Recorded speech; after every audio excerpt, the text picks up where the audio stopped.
just a reminder that it's not a Band-Aid or some sort of magical balm for all your problems on your campus and off.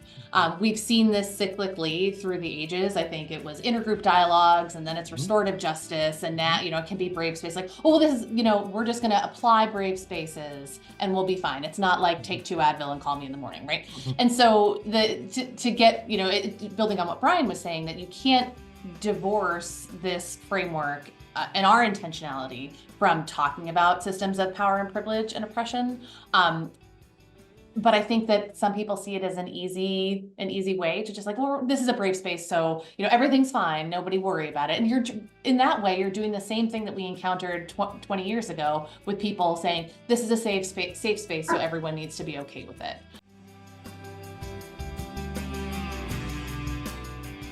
Hello, and welcome to Student Affairs Now. I'm your host, Keith Edwards. Today, I'm joined by Kristi Clemens and Dr. Brian Arao, who developed the brave space concept years ago. I'm a big fan. I use it in just about all of my facilitation, whether that is around DEI, curricular approaches, critical masculinity, or even strategic planning and other leadership work with nonprofits. It's one of the slides that's always in the deck. I'm excited to learn more about this, where it came from, and how we can create brave space and some of the nuances with it. So thanks to you both for being here to talk about this with us today. Student Affairs Now is the premier podcast and online learning community for thousands of us who work in, alongside, or adjacent to the field of higher education and student affairs. We release new episodes every week on Wednesdays. Find details about this episode or browse our archives at studentaffairsnow.com. Today's episode is sponsored by Huron, a global professional services firm that collaborates with clients to put possible into practice. And also by Leadership. Go to leadership.org to learn how they can work with you to create a just, caring, and thriving world. As I mentioned, I'm your host, Keith Edwards. My pronouns are he, him, his. I'm a speaker, author, and coach, and I help higher ed leaders and organizations make the complex uncomplicated for leadership, learning, and equity. You can find out more about me at keithedwards.com. I'm recording today from my home in Minneapolis, Minnesota, at the intersections of the ancestral homelands and current homelands of the Dakota and the Ojibwe peoples. So Kristi and Brian, I'm so glad to have you both here to talk more about this. I'll say a little bit more about my experience with Brave Space here in a moment, but let's learn a little bit more about you. Kristi, tell folks who don't know you a little bit more about you. Great. Thanks, Keith. Really glad to be here. My name's Kristi Clemens. I use she, her, hers pronouns. I currently serve as the Assistant Vice President and Title IX Coordinator at Dartmouth College, where I've been for almost 15 years in Hanover, New Hampshire. I'm also now the co-director of the Dialogue Project here at Dartmouth, an initiative that just launched last month that provides intentional training to our community in essential collaborative dialogue skills. So a great little transition from our Brave Space work and connecting to the other work that I do here on campus. Yeah, I always know that when people have 3 titles, it means they do good work and they keep getting added responsibilities thrown on top of things. So I'm just not going to have a business card anymore. It's just a running Post-it note. Yes. Well, LinkedIn takes care of that. That's great. So glad to have you here and talk more about this and how you're putting it into practice there at Dartmouth. Brian, tell us a little bit more about you. Greetings, friends. My name's Brian Arao. I use he, him, his pronouns. I am the president and co-founder of Brave Space Leadership, co-founded with my dear friend Kristi here. And we offer executive coaching, consulting, and professional development that is focused on leadership for diversity, equity, inclusion, social justice, and belonging. And I started that work after 23 years of working in institution-based higher ed roles. And I'm very pleased to continue working with higher education, primarily through Brave Space Leadership, but also getting to work with leaders across multiple industries, which has been really terrific and exciting. And I do that work from Sacramento, California, which is the current and ancestral homeland of the Nishinan, Maidu, Miwok, and Miwok peoples. Oh, awesome. We were just sharing, and we've known each other for 20 years, and Brian and Kristi have known each other for longer than that. I know that Brian is a comic book fan, right? That, yeah, if you can't tell, those of you on video, you can see some artwork behind me. Yes. So one of the things I love about comic books is the origin story. So let's go into the origin story around Brave Space. So I'll tell you my origin story. I went to an ACPA session in some year at some conference. Didn't know either one of you, but just thought, oh, this looks interesting. And I walked out of that session. I don't really remember the session, but I remember walking out and there were a group of colleagues who I knew who had been to other sessions. And I remember saying to them, that's the best ACPA session I've ever been to. And they were like, tell us more. I was just like, that was so great. I changed my thinking. So it completely flipped things. And so that was my origin story. But before you got to that session and all the other things that came after, you had some experiences. So Brian, tell us a little bit about what happened before that. Yeah. I feel like we're going back to the prequel to the prequel. Oh, right. Yeah. Well, so Kristi and I, yeah, we have known each other for a minute. We met each other for the first time as master's students at the University of Vermont, 1 year apart, but hung out quite a bit. We're very, very close and shared interest in both student affairs work as well as social justice work. And so, became fast friends. We collaborated at UVM. And then I trailed Kristi to NYU as well. And so we ended up working there in what was then the Department of Residential Education and just continued working together.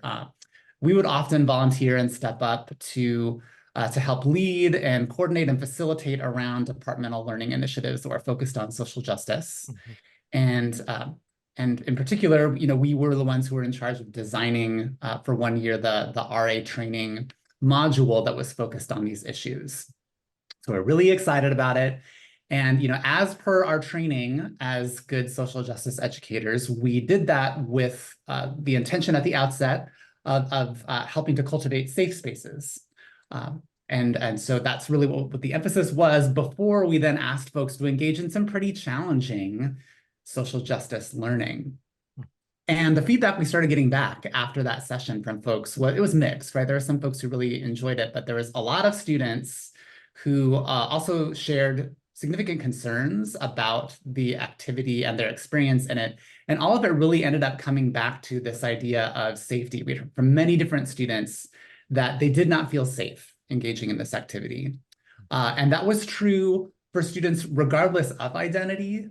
We had students who were primarily operating from salient dominant group identities, as well as students with marginalized and minoritized identities, who, while their experiences were different, the reasons why it felt unsafe were quite different based on those identities and the salience thereof. The shared message around that was, this didn't feel safe. This And was you not said it would. And we said that it would, right? That's how we set things up at the outset of that experience.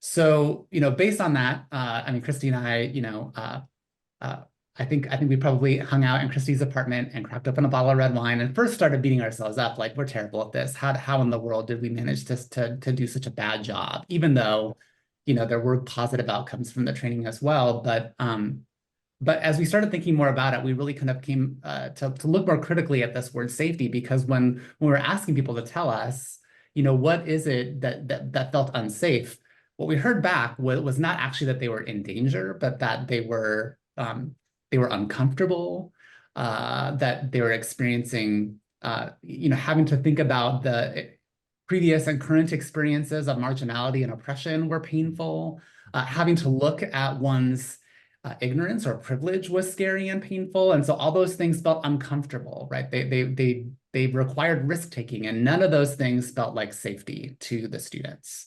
But they sound like learning. They sound like learning, absolutely, right? But again, it didn't sound like safety. And so, we really had sort of asking ourselves, like, maybe part of the issue is just that this language, it's evoking something for the students that's not consistent with what we know will happen when students engage across difference to talk about these issues of diversity, equity, inclusion, and social justice. And that's how we really started imagining, well, maybe we needed to come up with some different language here. And that's really where Brave Space started as a concept. I think part of what we looked at when we were, Monday morning quarterbacking that particular experience was it the activity? Was it the framework? Was it the facilitation? Was it the trainer for the facilitator? And so as we thought about not only developing the framework and having this evolution of ground rules, which we talk about as the framework and in the chapter, thinking about how we're preparing facilitators who don't do this kind of work every day. Thinking about a group of student affairs professionals who's facilitating throughout an RA training or some other small group. How do we give them a tangible tool that helps them to facilitate in a way that's different from just facilitating some other kind of group? That we know that these DEI conversations and social justice facilitations require a different approach and a different amount of care. And so through our work with ACPA's Commission for Social Justice Educators, now Education, I learn, of which the three of us are all former chairs of that commission, we were really focused on how do we provide tools to our community, to the student affairs community, to say, we know this is hard and we have high expectations for how you'll do this, and let's give you a way forward. Let's train the trainer, truly. And so Brian and I co-wrote a chapter in the book, The Art of Effective Facilitation, that came out in 2013 following, somewhere on the shelf there. It's over there somewhere, yeah. And I was looking at it over there to make sure I got the title right.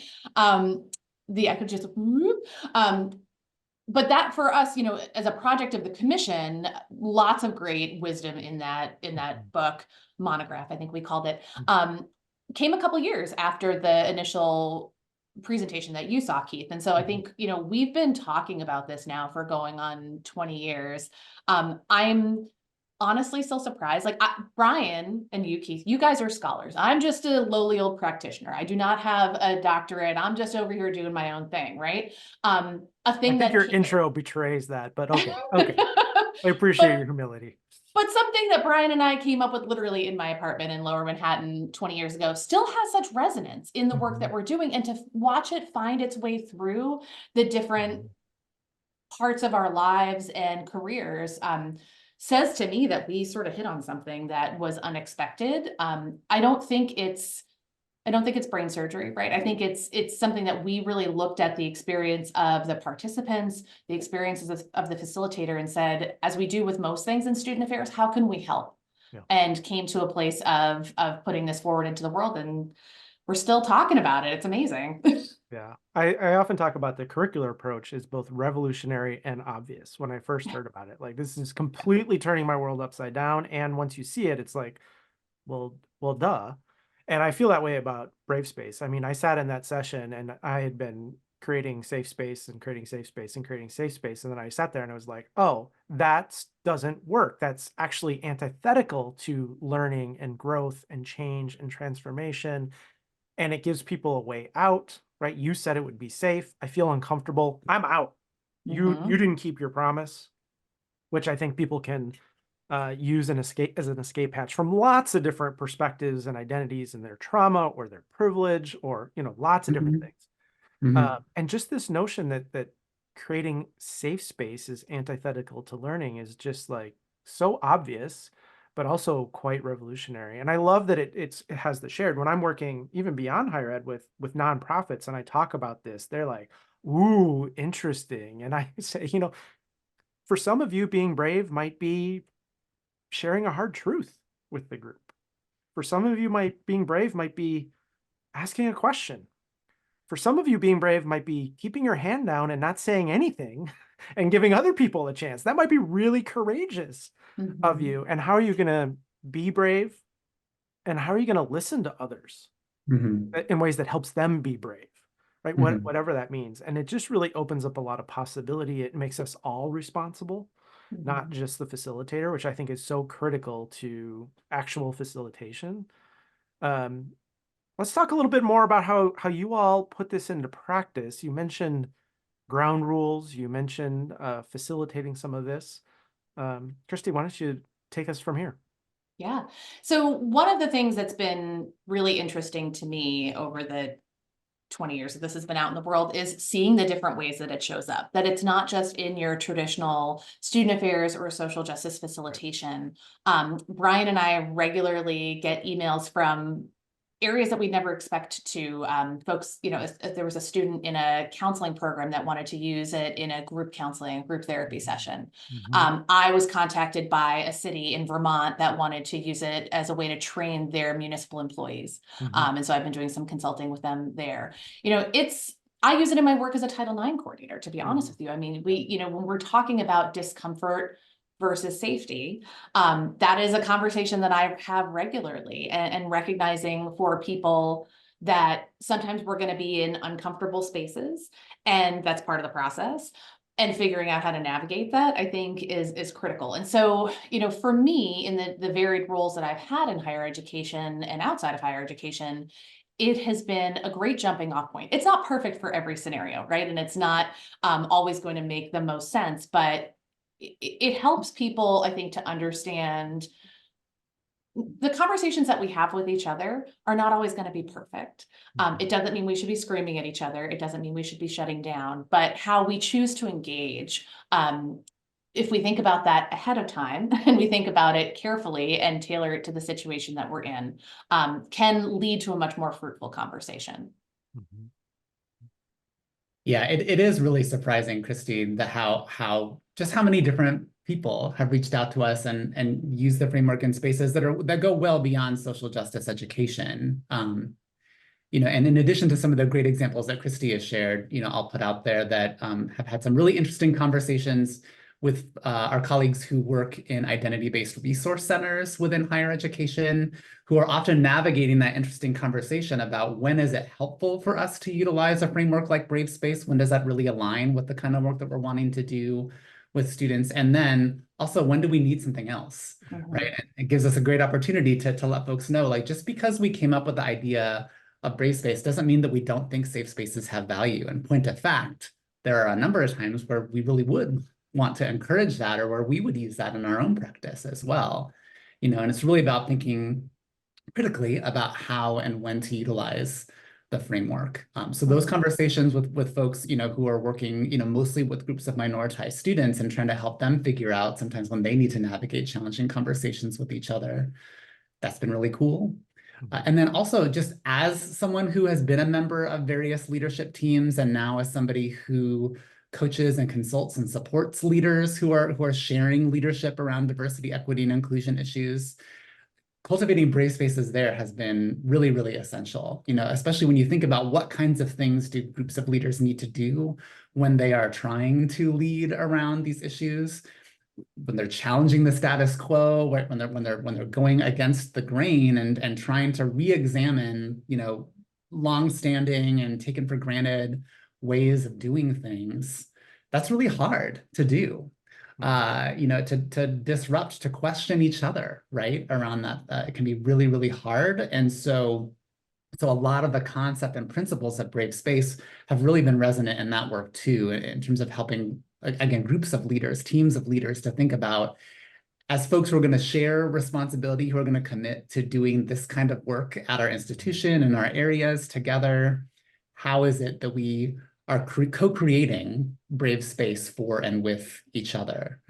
I want to go there next, but you said there are some times where safe space would be better than Brave Space. Can you give us a couple examples about when safe space you think would be a better fit than Brave Space? I think that's really interesting, and a little bit more detail. Yeah. So, I mean, I'll say pretty much any kind of event or space that you are convening to address some kind of trauma or harm that has emerged for a community, those are not spaces where I would say Brave Space is the approach you want to go for, right? It doesn't seem aligned to the objective, because if the objective is we just need to create an opportunity for folks who are navigating a really, really difficult time or moment to process that, to get support, to connect, to heal, those are spaces where we don't need to be thinking about the kinds of things that we're encouraging folks to think about in a Brave Space. Challenging, pushing, expanding, making people feel uncomfortable. Right. That's not the time for that. Great. Right.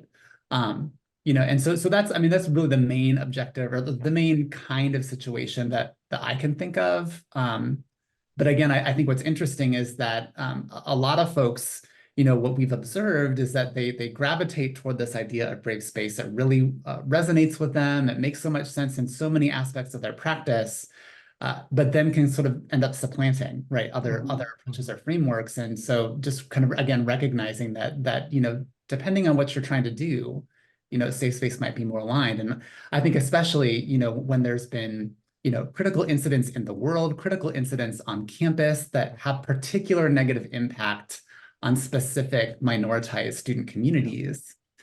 Again, those are examples of times where safe space might be a better approach. And even if it's not safe space, that perhaps brave space isn't what you need to be aiming for either. I can even imagine a conversation where I might be in where situation like you just described, where really wanting to create the safety and processing and opening and really being as supportive as possible might then shift into a little bit more brave space. As now we're talking about where do you want to go next, might be next steps. I love that brave space isn't a one size fits all. It means this all the time, every time, but it's really creating an environment where people can contribute, take some risks, try some things, be open, and also get out of this performative getting it right, right, or being right, but more into a getting it right and learning and trying things. That's where the learning happens. Kristi, how do you create brave space? Like, how do you go about doing that?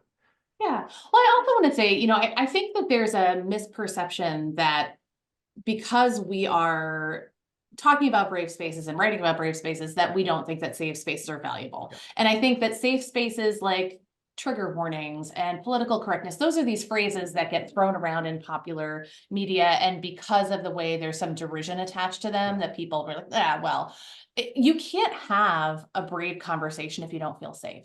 We have to create those environments of safety and some trust before we can even consider stepping to that next level of asking people to display bravery within a group of folks that they may or may not know all that well.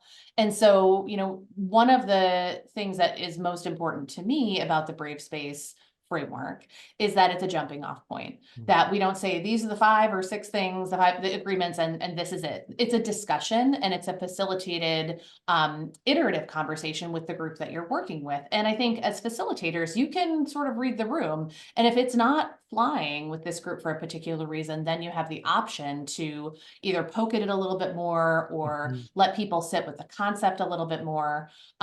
It really isn't that one size fits all, which is what I think makes it helpful, but it does, I think about it in terms of progress, right? So it's not just putting these agreements on the wall and ignoring them for the rest of your time together. We're striving towards them at all times. We're trying to hold ourselves in fidelity to those things, and asking people to take a little bit of risk, which can be really challenging. So having that foundation of safety in the room, in your environment, related to the topic that you're discussing, I think is the most important foundation. And it's not always achievable, which is why we have that off-ramp option. Yeah, I love framing it in that way. And then when someone is really brave, like they share a really difficult thing, whether it's sharing something personal or I really disagree with where we're going as a group, to just be like, wow, thanks, Kristi, for really modeling that brave space. Like, did everybody see that? That's what we're talking about. And it becomes this, rather than this contrarian or this bummer or why did that happen or now there's conflict, it becomes this, oh, that's what we're here for. Oh, to engage with that, to not avoid things like that. And you just see people go, oh, okay. And it even opens some of that up. So I love just, not just setting it up, but noticing and pointing that out and what opens up. What would you add here, Brian? Yeah, I mean, I think in terms of other ways to even go about, cultivating or co-creating brave spaces with people that, in the chapter, we talk a lot about how we used, ground rules, community agreements. There's lots of different terms now that are out there for again, just what it is that a group decides. In order for us to be brave for and with each other, what do we need to do, for that to be possible? What commitments do we need to make? And so that still is a big part of a big tool that we utilize in our practice and in working with other folks who are looking to become more skilled at facilitating in brave spaces. that list of possible, group agreements is expanded. I feel like every time I work with a new group, it's like I add something else to the list of things that I like to include, right? And sometimes it's about, proposing, an agreement, to the group. Sometimes it's about, inviting a group to think about, what an agreement actually means. I mean, oftentimes people will talk about, oh, let's have respect, right? Or let's talk about like not judging each other, right?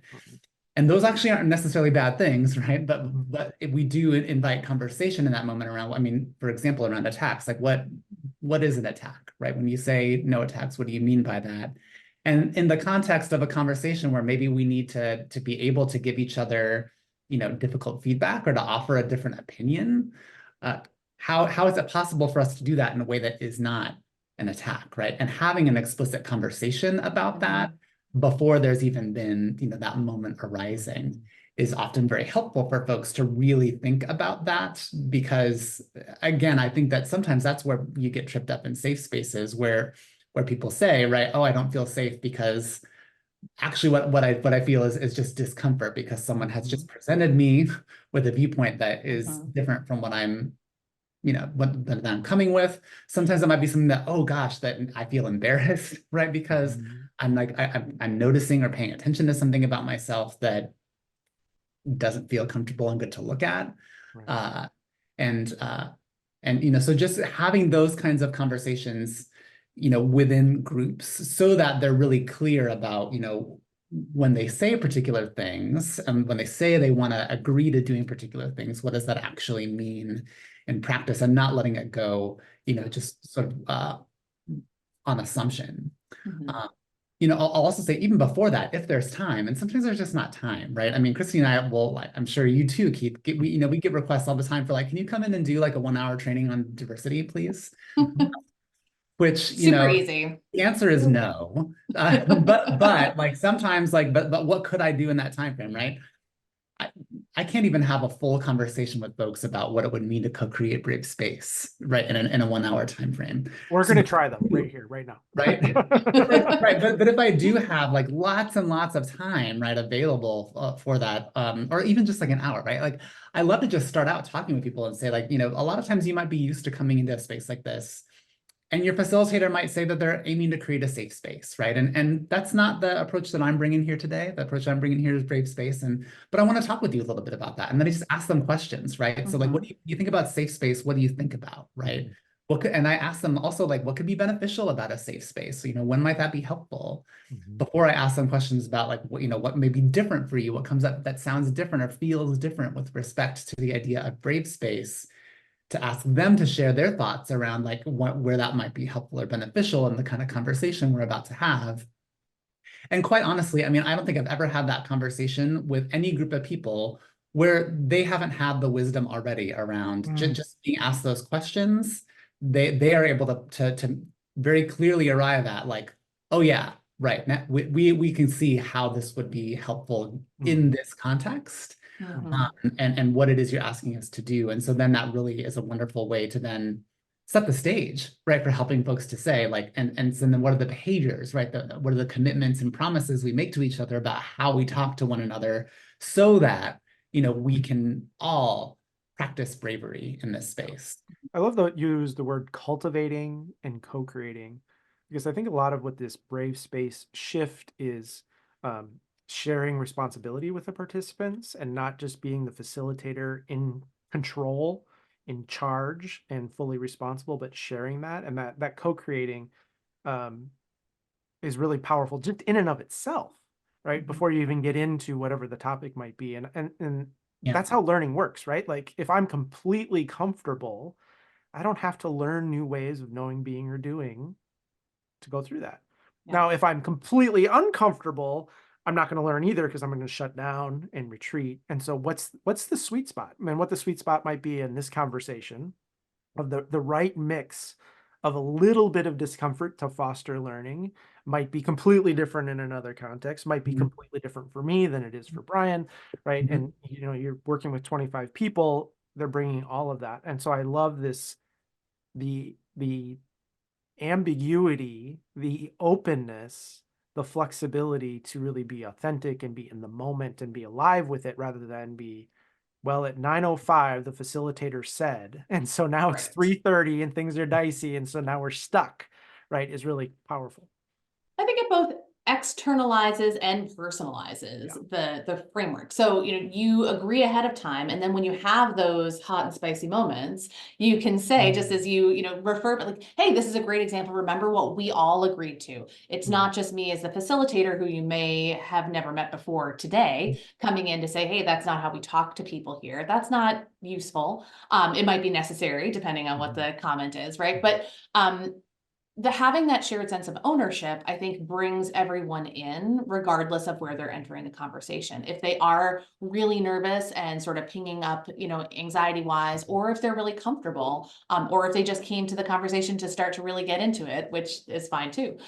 It allows folks to both feel like there's an external sort of box that we've drawn of like, here are the frameworks, here's the agreements that we came to. And also these are the agreements that you agreed to and added to and helped to cultivate and build. So I think it's essential when you're having these conversations where that people are going to be pushing and pushed to the learning edges. And without the framework that they have bought into, things can go pretty off the rails. I also imagine it can change, right? Like, oh, this is getting difficult. We wanted brave space. Do we need to do something different now to help people be brave? Or do we need a break to recenter? Or do we need to take a mindfulness moment and do a breathing activity? Or what do people need to return to a place where you feel like we can be brave? We've had that. I mean, Brian, I'm thinking of one session that we did for student leaders where we're like, this is not working. We're going to need to take a break. Like, and the two of us sort of got together to say, how do we bring this back to where it needs to be? What has happened. We're going to need to talk about that.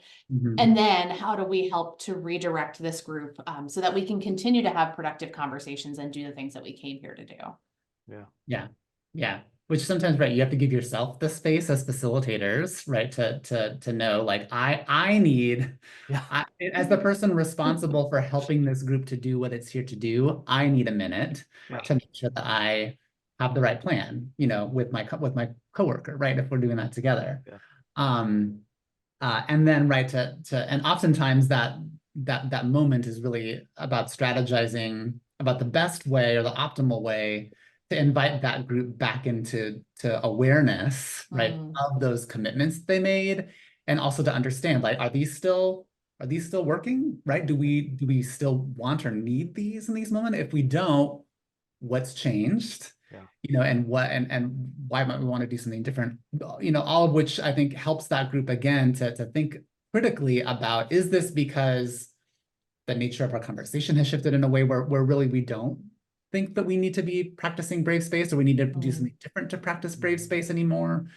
Or is it just that space and that invitation to really reflect on, am I just afraid to do this, right? Is this just a really hard thing for me to do, and I'm just really worried about doing that, and why, right? Like that's a fine thing also, like that we're not saying that it's bad if that's your experience, but also then to ask folks to think about what is it that is causing that fear to come up, right?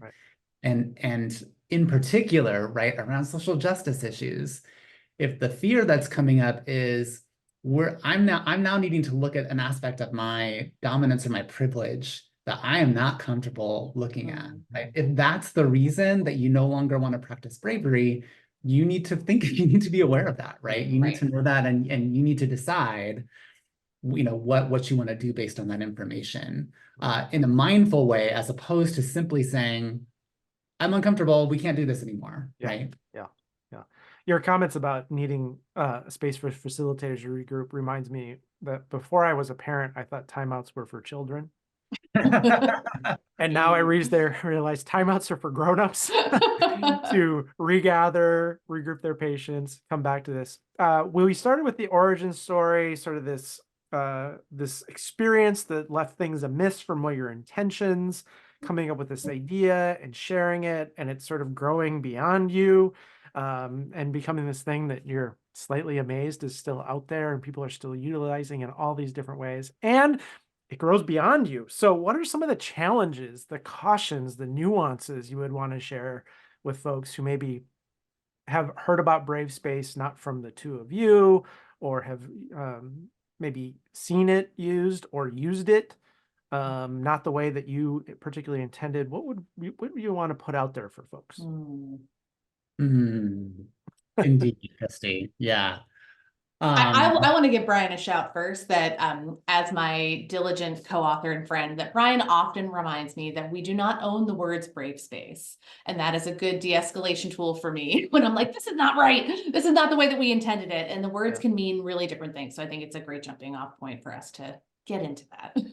Yeah, I mean, there's the term brave space, and then there's the framework that Kristi and I have developed and cultivated over time, right? In collaboration with other educators who have helped us and with students, right, who have also helped us to refine it.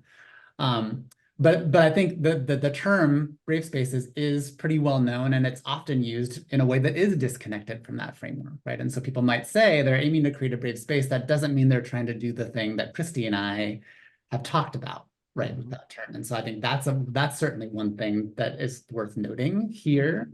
I think my hope, especially for folks who are trying to draw a connection between, from the work that Kristi and I have done, to what they're doing around Brave Space, is that, I get concerned sometimes when I observe what looks to me like cherry picking from our framework. In particular, cherry picking around the things like, oh yes, we want people to feel free to say whatever the heck they want, right? And oftentimes, I mean, my perception is that it might be from folks who are not actually supportive of DEI social justice work, really wanting to say, this is giving me license to say whatever racist, sexist, heterosexist, homophobic, cis-sexist, whatever thing that I want to say, right? And that should be fine. Without accountability. In a brave space, right? Without accountability, right? And I think that, so I would just really caution folks, if they hear folks trying to evoke safe space or brave space in that way, is just to really recognize that we're crystal clear in the model that there is an analysis of power, privilege, and oppression that must be present to really understand what it is that we were talking about. And when that's missing, that's one of the times where I think things go awry. That's one of the times where people, I think, perhaps get a bad taste left in their mouths around what brave space is. And so I just, really just wanting to emphasize that piece around just again, that the not taking out the social justice components that are really a part of the DNA of what Kristi and I envisioned. And we do want people to say what they really think and how they really feel, and have other people share, here's how that impacts me, and here's what I've learned about that, and have that accountability, because I think those moments can be transformative when they're not weaponized and when there is accountability, and it can really bring that learning and transformation in. What other cautions and nuances, Kristi, you want to share? I think just a reminder that it's not a Band-Aid or some sort of magical balm for all your problems on your campus and off. We've seen this cyclically through the ages. I think it was intergroup dialogues, and then it's restorative justice, and now, it can be brave space. Like, oh, this is, we're just going to apply brave spaces and we'll be fine. It's not like take 2 Advil and call me in the morning, right? And so to get, building on what Brian was saying, that you can't divorce this framework and our intentionality from talking about systems of power and privilege and oppression. But I think that some people see it as an easy way to just like, well, this is a brave space, so everything's fine, nobody worry about it. And you're in that way, you're doing the same thing that we encountered 20 years ago with people saying this is a safe space, so everyone needs to be okay with it. And so those are the things that make me nervous when we just see these assertions of, well, we're creating brave spaces. Well, are you? And how is that connected to this work? And if it's not, that's fine.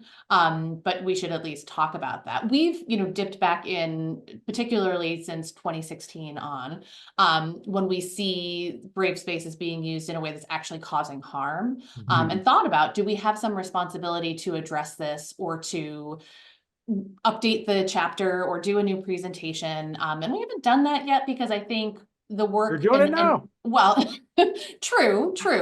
But I think people are going to take what they want from the work, and it will evolve the way it is. We're clear in what our understanding and our expectation is when people are using the framework as intended. And beyond that, we can just remind folks of the appropriate utilization and the Mhm. potential harm that it can cause when it's used inappropriately. I think there's a big difference between people who maybe are misusing it despite good intentions, who are genuine in their approach, but maybe missing, and folks who are disingenuously using it for their own agendas, right? That's really different. Before we move to our final question, is there anything either of you wants to say about Brave Space that you haven't gotten a chance to say yet?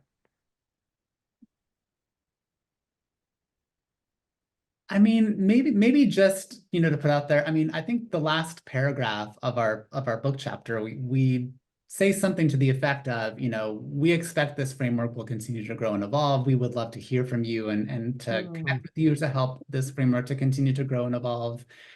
And there's no question, right, that our practice of Brave Space, our understanding of what it is and could be, has transformed dramatically because of the amazing DEI, social justice educators and students, right, who have been generous with their wisdom and shared with us, right, here's how we're using it, here's how we're experiencing this, here's some thoughts about, how we could use it in different spaces and use it well, as well as like, here's a concern I have, right? And so, I guess I'd just love to put out there, right, that we continue to really want to hear from folks, especially folks who are also DEI and social justice educators, to help us like keep this thing alive and growing, right, and adapting to the new things that we learn as a society, right? As the universe of DEI expands constantly, right? How does Brave Space need to transform in order to be useful, in that work? So please let us know. Yeah, contact us. I love that you're brave about talking about Brave Space. That's great. Totally. Yes. Well, we are running out of time, and so our last question is always on student affairs now. What are you thinking, troubling, pondering now? It might be about Brave Space, it might be about this conversation, it might be about other things, but just really want to know what's kind of with you in this moment. And then also folks want to connect with you and maybe share some of those thoughts. Where might they be able to connect with you? Kristi, let's start with you. What's with you now? Well, I have been watching our students really struggle with developing and executing critical thinking skills. And I don't know how much that is my placement at an elite Ivy League institution of students who think I need to do these 5 things in order to be successful, and not necessarily always thinking about when obstacles arise, what they do with that. Where that's evolved to is observing that students are really unable to have difficult conversations. I see that in my Title IX coordinator role when folks are coming, not to talk about issues of sexual misconduct, but this person wants to be my friend and I don't want to be their friend.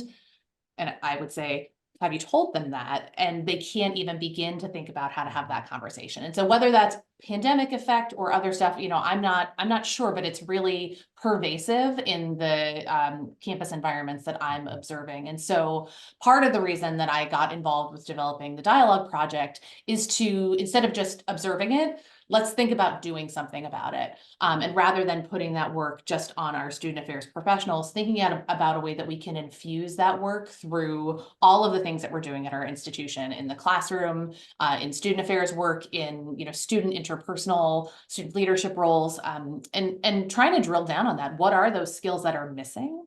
And how do we teach them in a way that doesn't just teach to folks who will opt into the conversation, but really raises the temperature for the entire institution?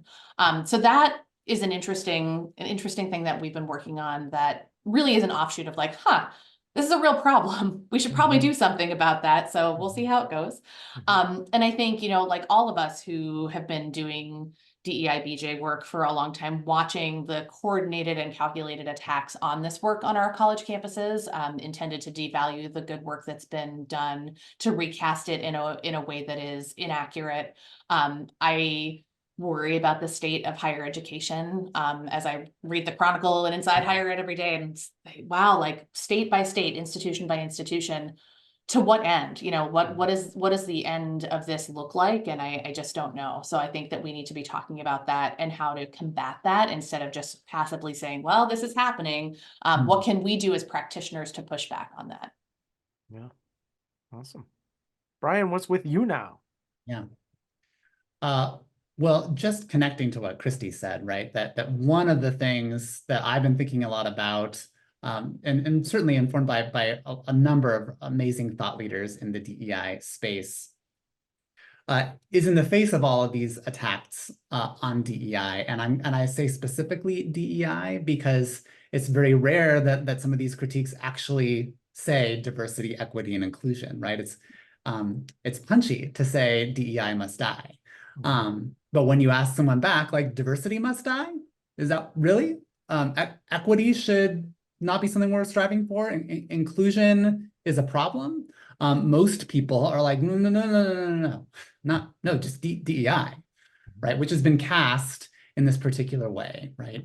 And so I'm just a lot more strategic these days and thinking more critically about when do I want to use DEI because that's language that my audience will understand as I intend it to be understood. And when do I want to be real explicit about DEI stands for diversity, equity, and inclusion, right? Because especially if you're skeptical of it, if you're concerned about it, I want you to know, right? Those are the words that we're talking about here. And those words have powerful meaning that I think most people actually do connect with in some level. And so I've just really been appreciating some of the things that are out there, especially as some organizations and companies are walking back, right? I'm trying to think, what can we say instead of DEI?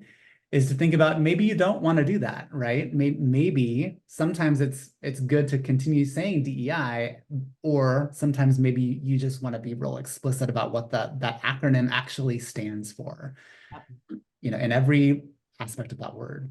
And I think related again to this, the same thing is in a context of all these attacks on DEI in higher ed in particular, I think a lot about the experiences of higher education leaders, and specifically leaders with minoritized and marginalized identities who are navigating these attacks, who are experiencing, deep, tremendous negative impacts to their careers, to their health and well-being as a result of these kinds of attacks. And wanting, especially as somebody who focuses in my day-to-day work on supporting DEI leadership, is I'm really trying to think about like what opportunities are there out there for me to make sure that I'm focusing that work in a way that really makes a positive difference in the experiences of marginalized and minoritized leaders who we desperately need, right? And for whom it would be completely understandable to say, I'm not into this anymore, right? But for folks who are saying, I'm not, I'm not ready to throw in the towel here. I want to stick with this. Is really thinking about, okay, what can I do, and what can all of us do, of course, to help folks who are committed to that work to stay in that work, right? Yeah. And so, Keith, you'd also asked, I think, where folks can connect with us. If they want to. So I'm on a couple socials, Instagram, Dr. Brian Arao, and LinkedIn as well. And then, of course, you can always go to bravespaceleadership.com and you can find both Kristi and I there or read about all the different things that we do through Brave Space Leadership. And if you want to contact us there, we've got a contact form on the site as well. Awesome. Thank you. I forgot about that. I also have a LinkedIn. That's probably the best place to contact me. Awesome. Great. Well, thank you both for joining us and talking about this little idea that has grown and sprouted and now is rooted and maybe a big oak tree. It's really great to hear about how it came to be. And I love you sharing it with us and also sharing the complexities of it with us today. So thank you. And thanks to our sponsors for today's episode, both Huron and Leadershape. Huron is a global professional services firm that collaborates with clients to put possible into practice by creating sound strategies, optimizing operations, accelerating digital transformation, and empowering businesses and their people to own their future. By embracing diverse perspectives, encouraging new ideas, and challenging the status quo, they create sustainable results for the organizations they serve. And Leadershape partners with colleges and universities to create transformational leadership experiences for students and professionals. with a focus on creating a more just, caring, and thriving world. Leadership offers engaging learning experiences on courageous dialogue, integrity, equity, resilience, and community building. To find out more about Leadership or connect with them on Facebook, Twitter, Instagram, and LinkedIn. And a huge shout out to our producer, Nat Ambrosi, who does all the behind the scenes work to make us all look and sound good. And we love the support for these important conversations from you, our community. You can help us reach even more folks by subscribing to the podcast, subscribing on YouTube, or subscribing to our weekly newsletter, where you'll learn about each new episode every Wednesday morning. If you're so inclined, you can also leave us a 5-star review. It really helps us reach more folks. I'm Keith Edwards. Thanks again to our fabulous guest today and to everyone who's watching and listening. Make it a great week.